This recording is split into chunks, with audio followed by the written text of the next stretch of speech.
जय हिंद। हर्ट से लेकर हम लोग सारा चीज़ लगभग पढ़ चुके थे, लेकिन थोड़ा सा इसमें जो ऑपरेशन से रिलेटेड जो हम आपको बताए थे कि जो हर्ट का जो ऑपरेशन के लिए जो दो प्रकार का टेस्ट जो होता है, मतलब एक होता है ट्रेड माइल टेस्ट होता है, ट्रेड माइल टेस्ट होता है, दूसरा टेस्ट क्या होता है, ईसीजी टेस्ट होता है।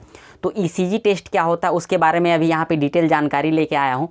आपको थोड़ा सा इसमें डेमो आपको दिखा रहा हूँ। जैसा कि आप यहाँ पे देख पा रहे होंगे कि जो ईसीजी टेस्ट के लिए जो किया जाता है 12 प्रकार का लीड लगाया जाता है, मतलब कि बॉडी पे 12 प्रकार का लीड लगाया जाता है। हम आपको तीनों एग्जांपल देंगे। मतलब कि ऐसा मत समझिए कि ईसीजी टेस्ट जो होता है सिर्फ मतलब कि ह्यूमन बॉडी मतलब कि सिर्फ मैन बॉडी में होता है, लेडी बॉडी में नहीं होता है, या तो फिर बर्थडे मतलब कि चिल्ड्रन में नहीं होता है, मतलब बच्चे का नहीं होता है, तीनों खाता होता है। हम आपको तीनों यहाँ पे फ़ोटो हम यहाँ पे आपको दिखा रहे हैं। आप पहला यहाँ पे देख सकते हैं कि आपका मतलब क्या ओमेन जो है, ठीक है, ये आपका आप यहाँ पे देख पा रहे हैं कि जो 12 प्रकार का 12 लीड लगा हुआ है बॉडी पे, ठीक है। फिर मैन का आप लोग यहाँ पे देख सकते हैं कि 12 लीड लगा हुआ है। तो उसी प्रकार से आप यहाँ पे देखिए बच्चे का भी देख सकते हैं कि आप 12 लीड लगा हुआ है। मतलब ये जो लीड लगा हुआ है, इस लीड को हम लोग कब लगाया जाता है, तो जब इसका ईसीजी टेस्ट होता है, इलेक्ट्रोकार्डियोग्राफी जब टेस्ट होता है, तब जाके इस लीड को लगाया जाता है। आखिर ये लीड क्यों लगाया जाता है, चलिए हम लोग इसको थोड़ा जानकारी थोड़ा डिटेल में इसको हम पढ़ते हैं और फिर इसमें जानकारी जानने की कोशिश करते हैं कि आखिर ये लीड किस प्रकार से काम करता है। तो चलिए सबसे पहला बात यहाँ पे आप देख पा रहे हैं कि हम यहाँ पे एक फ़ोटो बनाए हुए हैं, ठीक है। ये फ़ोटो जो बनाए हुए साइड पे आप यहाँ पे ग्राफ भी देख सकते हैं। जस्ट यही ग्राफ आपको यहाँ पे बना हुआ है। अब देखिए इसमें थोड़ा सा समझने की कोशिश कीजिएगा कि देखिए यहाँ पे सबसे पहला बात कि यहाँ से आया हुआ है, यहाँ से एक आया हुआ है, फिर ऐसे आया हुआ है, फिर यहाँ जाके ऐसे ग्राफ बना हुआ है, फिर यहाँ आके फिर नीचे गया, फिर यहाँ जाके ऊपर गया है, फिर यहाँ जाके ख़त्म हो गया। मतलब इस ग्राफ को हम लोग किस प्रकार का ग्राफ बोलते हैं, तो इसको हम लोग क्या बोलते हैं, ईसीजी ग्राफ बोलते हैं, इलेक्ट्रोकार्डियोग्राफ बोलते हैं। देखिएगा हॉस्पिटल वगैरह पे जब किसी का जब ईसीजी मतलब हार्ट का जब ऑपरेशन वगैरह होता है, तो एक साइड में एक मीटर लगा हुआ था, उसमें एक लाइनिंग ग्राफ जैसा कि आप यहाँ पे देख पा रहे हैं, एक ग्राफ जैसा यहाँ पे बना हुआ है। इस ग्राफ को ही हम लोग क्या बोलते हैं, ईसीजी ग्राफ बोलते हैं। तो इस ईसीजी ग्राफ में क्या होता है, 4 पॉइंट होता है। 4 पॉइंट कौन कौन सा पॉइंट होता है, एक पॉइंट होता है पी पॉइंट होता है, एक क्यू होता है, आर एस टी। मतलब ये 4 point P Q R S T क्या है, थोड़ा इसके बारे में जानकारी लेते हैं। पी पॉइंट यहाँ पे क्या दर्शाता है, देखिए सबसे पहला बात यहाँ पे क्या है कि ये यहाँ पे क्या है कि ये ब्लड का प्रेशर को दर्शाता है, ठीक है। सबसे पहले इसमें जब हार्ट को जब हम यहाँ पे पढ़ा रहे थे उस टाइम यदि आप हमारा वीडियो नहीं देखे हो तो वो वीडियो पहले जाके देखिएगा, तब फिर आपको ये वीडियो हमारा समझ में आएगा।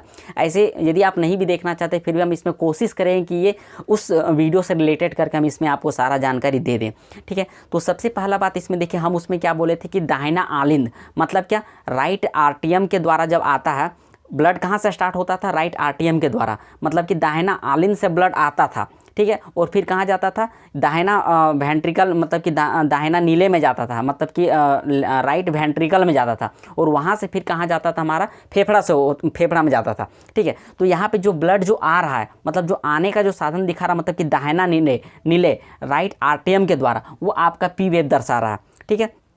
अब देखिए जैसे यहाँ पे ब्लड आता है, ठीक है, तो वो दर्शा रहा है पी वेव से।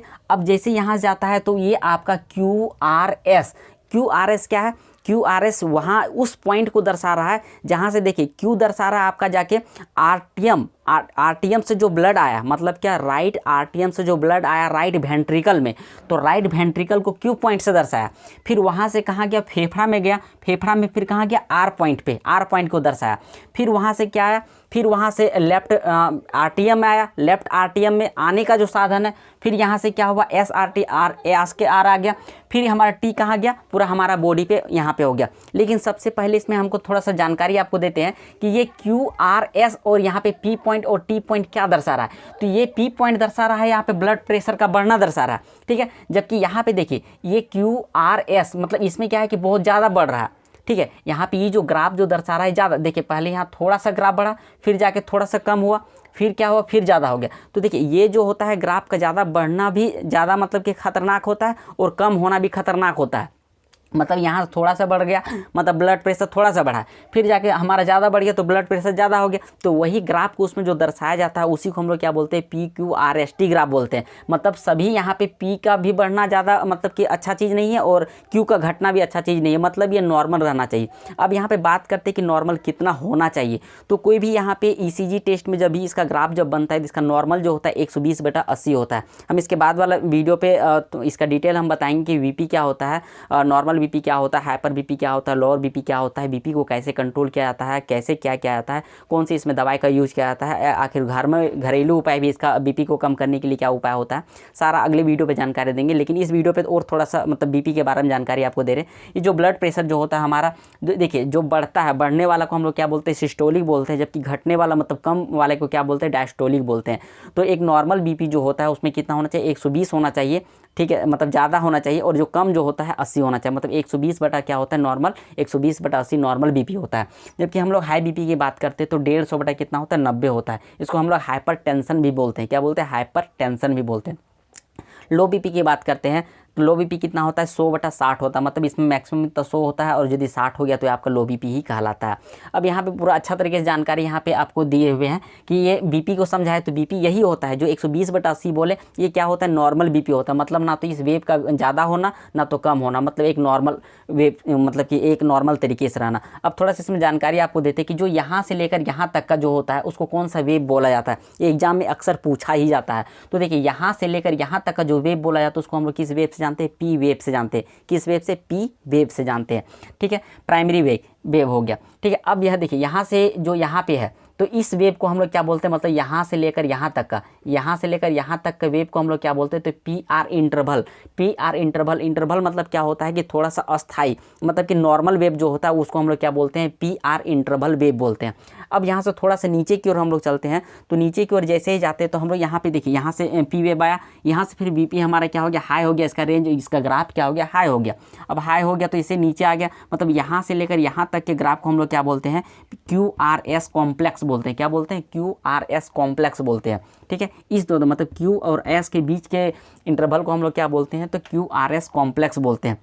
फिर इससे आगे की ओर जाते हैं तो यहाँ पे देखिए, यहाँ से S से लेकर T तक के सिगमेंट को हम लोग क्या बोलते हैं, ST सिगमेंट बोलते हैं। क्या बोलते हैं, ST सिगमेंट बोलते हैं, ठीक है। अब देखिए इस T वेव के लिए बार हम क्या बोलते हैं, इसको हम लोग T वेव बोलते हैं। इसमें पूछा जाता है कि T वेव क्या होता है, P वेव क्या होता है, Q वेव क्या होता है, R वेव क्या होता है, S वेव क्या होता है, T वेव क्या होता है, मतलब PQRST वेव क्या होता है। तो आपको क्या बताना है, PQRST एक प्रकार का यहाँ पे इलेक्ट्रोकार्डियोग्राफ टेस्ट में एक वेव बनता है जिसको हम लोग क्या बोलते हैं, PQRST ECG ग्राफ बोल सकते हैं, ठीक है। अब देखिए यहाँ पे थोड़ा सा इसमें देखिए Q से लेकर T तक का जो ग्राफ बनता है उसको हम लोग क्या बोलते हैं, QT इंटरवल वेव बोलते हैं। जबकि यहाँ से लेकर P से लेकर जो हमारा Q तक का जो बनता है या तो R तक का बनता है उसको हम लोग क्या बोलते हैं, RP इंटरवल वेव बोलते हैं।